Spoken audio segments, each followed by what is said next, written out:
வணக்கம் banking info Tamil YouTube channel. So இந்த வீடியோவில் நம்ம ஆர்பிஐ லேட்டஸ்ட்டாக சொல்லியிருக்கக்கூடிய ஜொல் லோனுக்கான அதாவது நகைக்கடனுக்கான புதிய ரூல்ஸை பற்றி நம்ம பார்க்க போகிறோம். வீடியோ கடைசி வரைக்கும் பாருங்க. ஸோ சப்ஸ்கிரைப் பண்ணாமல் பார்த்துருக்கீங்கன்னா மறக்காம சப்ஸ்கிரைப் பண்ணிருங்க. புதுசாக நம்ம சேனலில் பார்க்க வந்திருக்கீங்கன்னா மறக்காம சப்ஸ்கிரைப் பண்ணிருங்க. வீடியோ லைக் பண்ணிருங்க. நீங்கள் கொடுக்குற ஒரு சப்ஸ்கிரிப்ஷனும் எங்களுக்கு ரொம்ப ஹெல்ப்ஃபுல்லாக இருக்கும். ஸோ புது ரூல்ஸ் கொண்டு வந்திருக்காங்க. அதே மாதிரி இந்த புது ரூல்ஸ் வந்து பார்த்தீங்கன்னா ரெனியூவலுக்கு தான் கொண்டு வந்திருக்காங்க. நகையை திருப்பி வைக்கிறது அப்படின்றத சொல்லுவாங்க. அதாவது ₹1,00,000 நீங்கள் நகை வச்சிருக்கீங்கன்னு வச்சுக்கோமே, நீங்கள் உங்களுக்கான அந்த டைம் பீரியட் ஒரு வருஷம், அந்த நகைக்கான டைம் பீரியட் நகை லோனுக்கான டைம் பீரியட் ஒரு வருஷம். நீங்க என்ன பண்ணுவீங்கன்னா, ஒரு வருஷம் முடிஞ்சதுக்கு அப்புறம் அந்த முடிய போற நாள்ல நீங்க அந்த நகையை திருப்பி வைக்க போகும்போது திருப்புறது வேற. திருப்புறது நம்ம மொத்த பணத்தையும் கட்டி திருப்புறது. பட் திருப்பி வைக்கிறது அப்படின்ற ஒரு ப்ராசஸ், ரினியூவல் அப்படின்ற ஒரு ப்ராசஸ் இருக்கு.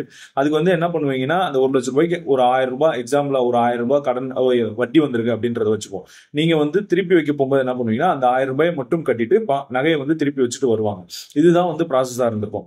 பட் இதை இப்போ ஆர்பிஐ மாத்திருக்காங்க. ஸோ எதுக்காக மாத்திருக்காங்க, ஏன் மாத்திருக்காங்க, இதனால என்ன பிரச்சனைகள் அப்படின்றத நம்ம பார்க்கணும். ஸோ இப்படி திருப்பி வைக்கிற ஆப்ஷனை வந்து ஆர்பிஐ டோட்டலா கட் பண்ணிட்டாங்க. அதாவது வட்டியை மட்டும் கட்டி திருப்பி வைக்கிற ஆப்ஷனும் ஆர்பிஐ டோட்டலா கட் பண்ணிட்டாங்க. நகை கடன்றது வந்து ஒரு கோ டு ஆப்ஷன் அப்படின்றது சொல்லுவாங்க. அதாவது ஜென்ரலா பண தேவை ஏற்படும் போது டக்குன்னு ஒரு நகையை வச்சு ஒரு 10 நிமிஷத்துல பணம் ரெடி பண்ணக்கூடிய ஒரு ஆப்ஷனா தான், ஒரு வழியா தான் இந்த நகை கடன் வந்து இருந்துகிட்டு இருக்கு. ஸோ அந்த மாதிரி விஷயத்துல ஒரு புது ரூல் கொண்டு வந்திருக்காங்க. அது என்ன ரூல்னா, நீங்க திருப்பி வைக்க போகும்போது, அதாவது நகை கடனை வந்து ரெனியூவல் பண்ணும்போது வெறும் வட்டியை மட்டும் கட்டி ரெனியூவல் பண்ணக்கூடிய இந்த ப்ராசஸா ஆர்பிஐ டோட்டலா கட் பண்ணிருக்காங்க. இப்ப என்ன சொல்லியிருக்காங்கன்னா, மொத்தமா உங்களுக்கு என்ன கடன் இருந்துச்சோ அதோட பிரின்சிபல் அமௌண்ட், அதாவது மொத்த கடன் தொகையும், எக்ஸாம்பிள் எடுத்துப்போம். அதே எக்ஸாம்பிள், ₹1,00,000 நகை கடன் வச்சிருக்கீங்கன்னா நீங்க திருப்பி வைக்க போகும்போது உங்களுக்கு ₹1,000 வட்டி வந்திருக்கும். நீங்க வெறும் ₹1,000 மட்டும் கட்டி திருப்பி வைக்காம மொத்தமா ₹1,01,000 மொத்தமா கட்டினாதான் அந்த நகையை வந்து திருப்பி வைக்க முடியும், உங்களால ரினியூவல் பண்ண முடியும் அப்படின்றது ரூல் வந்து கொண்டு வந்திருக்காங்க ஆர்பிஐ. ஸோ இந்த ஒரு ரூல்னால என்ன ஆகும்னா, ஒரு பெரிய பணச்சுமை, ஒரு பெரிய பேர்டனை வந்து அவங்க மேல கொடுக்குற மாதிரி இருக்கும். ஏன்னா இது வந்து பாத்தீங்கன்னா ஒரு ஹவுஸ் ஹோல்டு எக்ஸ்பென்சஸா இருக்கட்டும், எமர்ஜென்சி மெடிக்கல் எக்ஸ்பென்சஸா இருக்கட்டும், இல்லைன்னா ஒரு எஜுகேஷனுக்கான விஷயமா இருக்கட்டும், இல்ல அவசர தேவைகள், மேக்சிமம் அவசர தேவைகளுக்காக தான் இருக்கும். அந்த மாதிரி விஷயத்துக்கு யூஸ் பண்ணக்கூடிய இந்த நகைக்கடன் மேல general house holds, general public மேல இந்த மாதிரி ஒரு ரூல் வரும்போது, அவங்க மொத்த அமௌண்ட்டையும் கொடுத்தாதான் திருப்பி வைக்க முடியும் அப்படின்ற ஒரு ரூல் வரும்போது, இது வந்து பாத்தீங்கன்னா ஒரு சுமையா கருதப்படுது. ஸோ ரெகுலரா வந்து ஜொல் லோன் வச்சுட்டு இருக்காங்க, இந்த மாதிரி அவசர பண தேவைகளுக்கு ஜொல் லோன் வச்சுட்டு இருக்காங்கன்னா அவங்களுக்கு வந்து இது ஒரு பெரிய இஷ்யூவா மாறுறதுக்கு வாய்ப்பு இருக்கு. ஸோ இதனால அடிஷனல் காஸ்ட் என்னவா இருக்க போகுது அப்படின்னு வந்து பார்த்தோம்னா, நீங்க திருப்பி வைக்கும் போது நீங்க கட்டக்கூடிய உங்களோட அந்த மொத்த தொகையும் அது மட்டும் ஒரு பெரிய சுமை கிடையாது.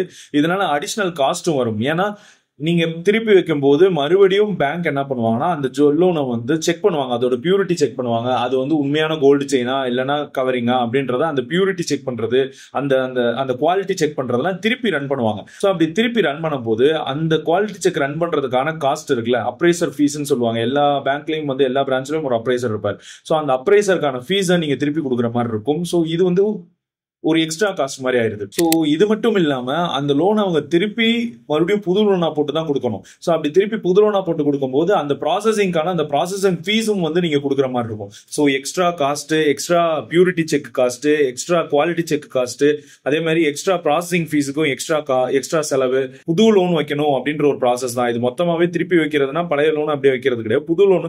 ஸோ இதுக்கு வந்து டைம் டிலேவும் ஆக வாய்ப்பு இருக்கு. ஜென்ரலா எல்லா பேங்க்கும் சொல்லுவாங்களா, 5 நிமிடத்தில் நகைக்கடன், 10 நிமிடத்தில் நகைக்கடன். சோ இதனால அந்த டைம் பீரியட் வந்து இன்னும் அதிகமாக வாய்ப்பு இருக்கு. சோ ஏன் இந்த பிரச்சனை, ஏன் இந்த ரூல் வந்து இப்ப அமன் பண்ணிருக்காங்க அப்படின்றத நம்ம பார்த்தோம்னா, இந்த ஜொல் லோன்ன்றது ஹைலி லுக்ரேட்டிவ் பிசினஸ் அப்படின்னு சொல்லுவாங்க. அதாவது ரொம்ப லாபகரமான ஈஸியான பிசினஸ். நகை கடன் வைக்க வராங்கன்னா அவங்க கடனை திருப்பி செலுத்தலைன்னா அவங்க பேங்க் கிட்ட தான் அந்த நகை இருக்க போது, எப்போ வேணாலும் அவங்க எடுத்து ஏலத்துல அந்த நகையை விட்டுக்கலாம். சோ செக்யூரிட்டி பேங்க்குக்கு கையிலேயே கிடைச்சிடும், எப்பனா லோன் கொடுக்கறதுக்கு முன்னாடியே கிடைச்சிடும். சோ அதனால இது ரொம்ப லாபகரமான, ரொம்ப பாதுகாப்பான பிசினஸ். சோ இப்போ வந்து பாத்தீங்கன்னா இந்த பிசினஸ் வந்து ரொம்ப ஷார்ப்பா வந்து இன்கிரிமெண்ட் ஆயிருக்கு. அதாவது ரொம்ப வளர்ந்துட்டே வருது, அதிக வேல்யூல வளர்ந்துட்டு வருது. அதே மாதிரி கோல்டு லோன் பிரைஸும் வந்து பாத்தீங்கன்னா நாளுக்கு நாள் இன்க்ரீஸ் ஆயிட்டே இருக்கு. ஜென்ரலா கோல்டு லோன் பிரைஸ் இன்க்ரீஸ் ஆச்சுன்னா ஒரு பக்கம் நகை கடனும் அதிகமாக கொடுக்கலாம். அதனால பேங்க் அவங்களோட டார்கெட் ஈஸியாகவும் ரொம்ப சேஃபஸ்ட் மெத்தட்லயும் வந்து ரீச் பண்றதுக்கு கோல்டு லோன் ஒரு யூஸ்ஃபுல்லான மெத்தடா இருக்கு. ஜனவரி 2025 படி பாத்தீங்கன்னா 1,78,78 கோடி வந்து பாத்தீங்கன்னா இந்த ஜொல் லோன் பிசினஸ் வந்து இன்கிரிமெண்டல் ஆயிருக்கு. பேங்க்ஸும் மற்றும் என்பிஎஃப்சிஸ்னா இந்த முத்தூட் ஃபின்காப் அந்த மாதிரி பிரைவேட் இருக்கட்டும், பேங்கா இருக்கட்டும், எல்லாம் சேர்ந்து. ஸோ இது வந்து பாத்தீங்கன்னா ஒரு 76.9% அதிகமான பிசினஸ் நடந்திருக்கு, இன்கிரிமெண்டல் பிசினஸ் நடந்திருக்கு. ஸோ இந்த மாதிரி விஷயங்கள்லாம் அதிகமாக நடந்துகிட்டு இருக்கும்போது ஆர்பிஐ சும்மா இருக்க மாட்டாங்க. அங்க போய் அதை செக் பண்ணுவாங்க. என்ன மாதிரி விஷயம், இவ்வளவு இன்கிரிமெண்டல் நடந்திருக்குன்னா அங்க ஏதாவது தப்பு நடந்திருக்கா அப்படின்றத கண்டிப்பா செக் பண்ணுவாங்க. யூஸ்வலாவே ஆர்பிஐ செக்கிங் வரும். அப்படி செக் பண்ணும்போது ஆர்பிஐ கீழே நிறைய தவறுகள் கண்டுபிடிச்சிருக்காங்க, இர்ரெகுலாரிட்டிஸ். அது என்னன்னு வந்து பாத்தீங்கன்னா, இந்த மாதிரி திருப்பி வைக்க வரும்போது, இந்த மாதிரி ரினியூவல் ப்ராசஸ் பண்ணும்போது அதை ப்ராப்பரா வேல்யூவேஷன் பண்ணல. அந்த பாரோவர் சில நேரங்கள்ல ப்ராப்பரா வேல்யூவேஷன் பண்ணல. அதாவது இந்த குவாலிட்டி செக் இதெல்லாம் வந்து திருப்பி சரியா பண்ணாம திருப்பி வச்சிருக்காங்க, ரினியூவல் பண்ணிருக்காங்க. அப்படியே அந்த பாக்கெட்டை பிரிக்காம அப்படியே வேற பாக்கெட்ல மாத்தி போட்டிருக்காங்க. இன்னொரு இர்ரெகுலாரிட்டிஸ் கண்டுபிடிச்சிருக்காங்க பேங்க்ஸ்ல இருந்து. அது என்னன்னா, அந்த பாரோவர் அந்த யாரு நகை கடன் வாங்குறாரோ அவர் முன்னிலையில பண்ணாம இவங்களாவே ரினியூவல் பண்ணிருக்காங்க அப்படின்றதெல்லாம் கண்டுபிடிச்சிருக்காங்க. அதே மாதிரி இந்த நகை கடனை வந்து சோர்ஸ் பண்றதுக்கு, இந்த நகை கடன் அதிகமாக்குறவருக்கு தேர்ட் பார்ட்டி ஏஜென்சிஸ் வச்சு அவங்க மூலியமா நிறைய நகை கடன் கொண்டு வந்து அவங்களே வேல்யூவேஷன் பண்ணி அவங்க கொடுக்கக்கூடிய வேல்யூக்கு லோன் கொடுத்துருக்காங்க. ஸோ இந்த மாதிரி தேர்ட் பார்ட்டி ஏஜென்சிஸ் வந்து உள்ள நிறைய ஆக்ட் ஆயிருக்காங்க. அதே மாதிரி ஜொல்லோன் ஆக்ஷன் நடத்துவாங்க. அதாவது யார் நகையை திருப்பாம விட்டுட்டாங்களோ, அந்த வாரா கடன் ஆயிடுச்சோ, அந்த நகையை எடுத்து ஆக்ஷன் விடுவாங்க, ஏலத்துல விடுவாங்க. அந்த ஏலத்துல வந்து பாத்தீங்கன்னா ஒரு டிரான்ஸ்பரன்சி கிடையாது. அவங்களுக்கு தெரிஞ்சவங்களுக்கே அவங்க கொடுத்துக்கிறது, ஒரே ஆளு அந்த ஏலத்துல நகையை வந்து எடுத்துட்டே இருக்கிறது, இந்த மாதிரி விஷயங்கள் நடந்துகிட்டு இருந்திருக்கு. அதே மாதிரி இந்த லோன் டு வேல்யூ ரேஷியோ அப்படின்ற ஒரு விஷயம் ஒரு மிகப்பெரிய விஷயம். ஏன்னா லோன் டு வேல்யூ ரேஷியோ அப்படின்னா என்னன்னா, நீங்க எவ்வளவு நகை கொடுக்குறீங்களோ அந்த நகையோட அமௌண்ட், அந்த நகையோட மதிப்புல எவ்வளவு வந்து பேங்க் லோன் கொடுக்கலாம். அவங்களுக்கு மேக்சிமம் 75% கொடுக்கலாம், 80% கொடுக்கலாம். எக்ஸாம்பிள் எடுத்துக்கோங்களேன், உங்களோட நகை மதிப்பு, ஒரு கஸ்டமர் போறாரு, அவரோட நகை மதிப்பு 1 லட்சம் ரூபாயா இருக்கட்டும் வச்சுக்கோங்களேன். பேங்கோட லோன் டு வேல்யூ ரேஷியோ 75%னா அந்த பேங்க்னால அந்த நகை 1 லட்சம் ரூபாயா இருந்தாலும் அந்த பேங்க்னால 75,000 வரைக்கும் தான் கடன் கொடுக்க முடியும். சோ இந்த மாதிரி ரூல்ஸை வந்து ஃபாலோ பண்ணாம 1 லட்சம் ரூபாய்க்கு 1 லட்சம் ரூபாய் கடன் கொடுக்கறது, 1 லட்சம் ரூபாய்க்கு நகை கொண்டு போனா 85,000 ரூபாய் கொடுக்கறது, லோன் டு வேல்யூ ரேஷியோக்குள்ளதான் வந்து அந்த நகை கடன் இருக்கணும்.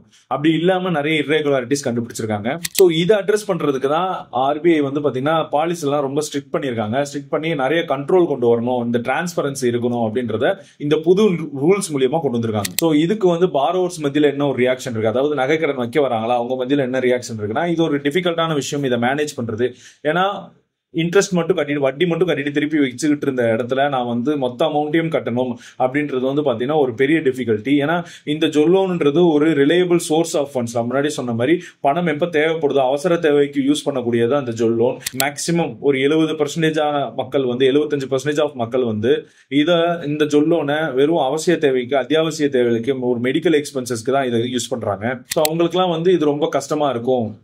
இது கஷ்டமா இருந்தாலும் இந்த மாதிரி ஸ்ட்ரிக்ட் பாலிசிஸ் கொண்டு வந்ததுனால இனிமே வந்து பாத்தீங்கன்னா இதுக்கு முன்னாடி நடந்த தவறுகள் எதுவுமே பேங்க்ல நடக்காது அப்படின்றத உறுதிப்படுத்திருக்காங்க. சோ இது ஒரு பெரிய இம்பாக்ட ஒரு பக்கம் கிரியேட் பண்ணியிருந்தாலும் இந்த நியூ பாலிசிஸ் மூலியமா இனிமே இந்த டிரான்ஸ்பரன்சி அதிகமாகி இந்த ஜொல்லோன்ல வந்து இன்னொரு புதிய பாதைக்கு வந்து இந்த ஜொல்லோன் நகர்த்திருக்காங்கன்னு சொல்லலாம் ஆர்பிஐ.